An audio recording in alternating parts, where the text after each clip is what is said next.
नमस्कार दर्शकों, धार्मिक चमत्कार में आप सभी का स्वागत है। खाटू श्याम को भगवान श्री कृष्ण का अवतार क्यों माना जाता है? खाटू श्याम की कहानी महाभारत काल से शुरू होती है। उस वक्त उनका नाम बर्बरीक था। बर्बरीक भीम के पौत्र और घटोत्कच के पुत्र थे। बर्बरीक ने अपनी माँ से युद्ध कला सीखी और घोर तपस्या के बाद देवी माँ ने बर्बरीक से प्रसन्न होकर उन्हें 3 अचूक बाण दिए, जिनकी वजह से बर्बरीक को 3 बाणधारी कहा जाने लगा। जब बर्बरीक को पता चला कि पांडवों और कौरवों के बीच युद्ध अटल है, तो उसने अपनी माँ के समक्ष महाभारत युद्ध देखने और भाग लेने की इच्छा व्यक्त की। उसने माँ को वचन दिया कि वह उनकी इच्छा अनुसार हारने वाली सेना की तरफ से ही लड़ेगा। इसके बाद बर्बरीक घोड़े पर सवार होकर युद्ध के लिए रवाना हो गए।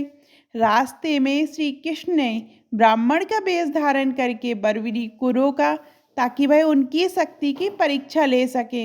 उन्होंने बर्बरीक को उकसाया कि वह केवल 3 तीरों से युद्ध कैसे लड़ेंगे।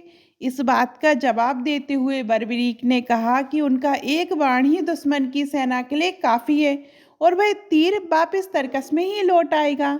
बर्बरीक ने श्री कृष्ण को बताया कि उनके पहले तीर से वह निशान बनाएंगे, जिसको उन्हें समाप्त करना है, और उसके बाद तीसरा तीर छोड़ने पर उनके निशान वाली सभी चीज़ें तबाह हो जाएंगी। अगर वह दूसरे तीर का प्रयोग करेंगे तो पहले तीर से जो निशान लगाए थे वे सभी चीज़ें सुरक्षित हो जाएंगी। कुल मिलाकर वह एक तीर से तबाही और एक तीर से रक्षा कर सकते हैं।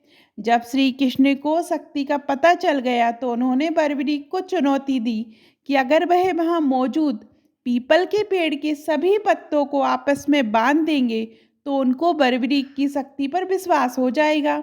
बर्बरीक ने चुनौती स्वीकार कर ली और तीर छोड़ने से पहले ध्यान लगाने के लिए आंखें बंद की। तब श्री कृष्ण ने बर्बरीक को बिना पता लगे पीपल के एक पत्ते को तोड़कर अपने पैरों के नीचे छुपा लिया। जब बर्बरीक ने पहला तीर छोड़ा तो सभी पत्तों में छेद हो गया और अंत में तीर श्री कृष्ण के पैरों के आसपास घूमने लगा। अब श्री कृष्ण ने बर्बरीक से पूछा कि ये तीर उनके पैरों के चारों ओर क्यों घूम रहा है।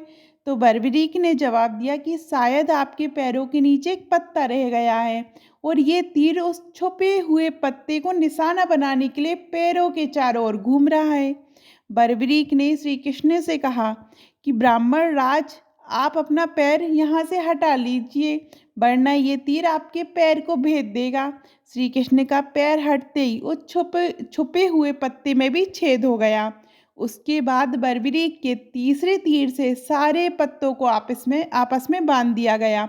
इससे श्री कृष्ण समझ गए कि बर्बरीक के 3 तीर अचूक हैं। इस घटना से श्री कृष्ण ने ये निष्कर्ष निकाला कि असली रणभूमि में अगर श्री कृष्ण पांडव भाइयों को कहीं छुपा भी दें तो भी बर्बरीक का शिकार होने से नहीं बच पाएंगे।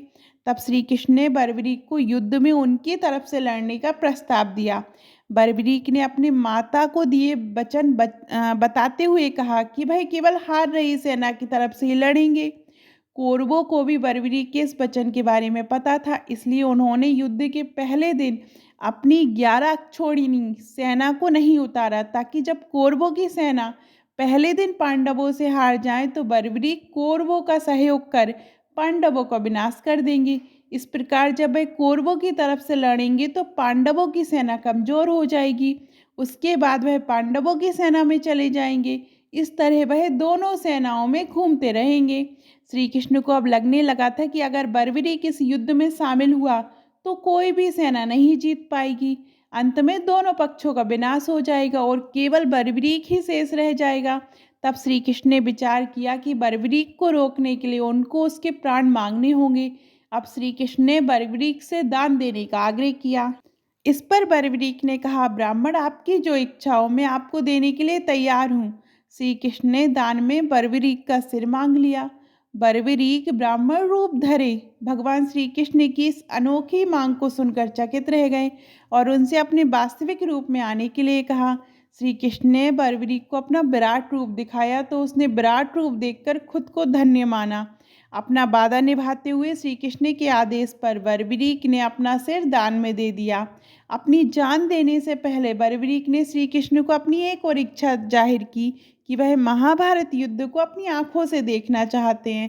श्री कृष्ण ने उसकी इच्छा पूरी की और सिर धड़ से अलग करने के बाद उसके सिर को एक ऊंची पहाड़ी पर रख दिया, जहां से रणभूमि साफ नजर आती थी, जहां से बर्बरीक ने पूरा महाभारत युद्ध देखा।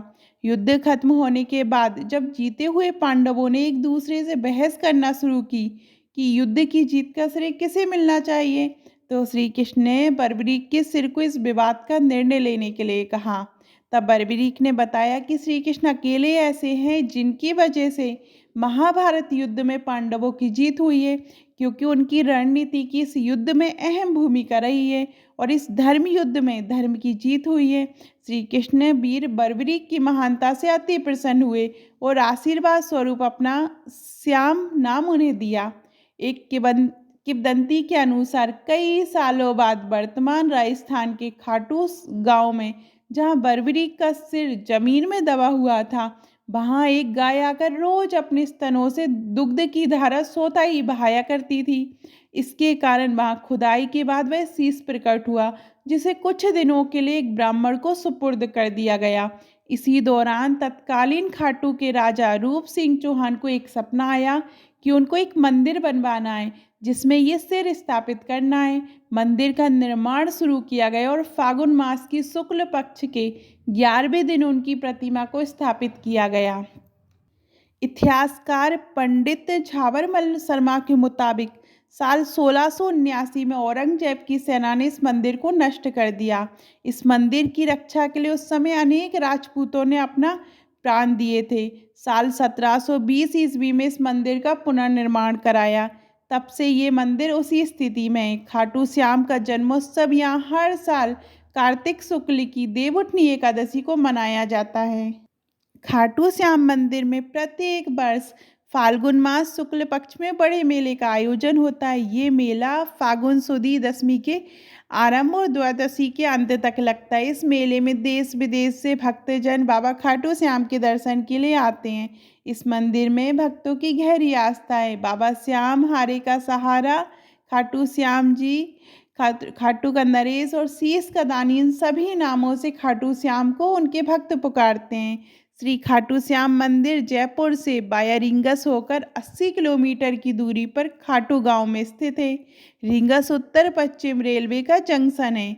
दिल्ली, अहमदाबाद व जयपुर से आने वाले यात्रियों को पहला पड़ाव रिंगस ही होता है। रिंगस से सभी भक्तजन खाटू श्याम धाम पैदल अथवा जीप या बस द्वारा प्रस्थान करते हैं। आपको खाटू श्याम का अवतार की कहानी कैसी लगी कमेंट में ज़रूर बताइएगा। और अभी तक आपने हमारे चैनल धार्मिक चमत्कार को सब्सक्राइब नहीं किया है तो सब्सक्राइब कीजिएगा। धन्यवाद।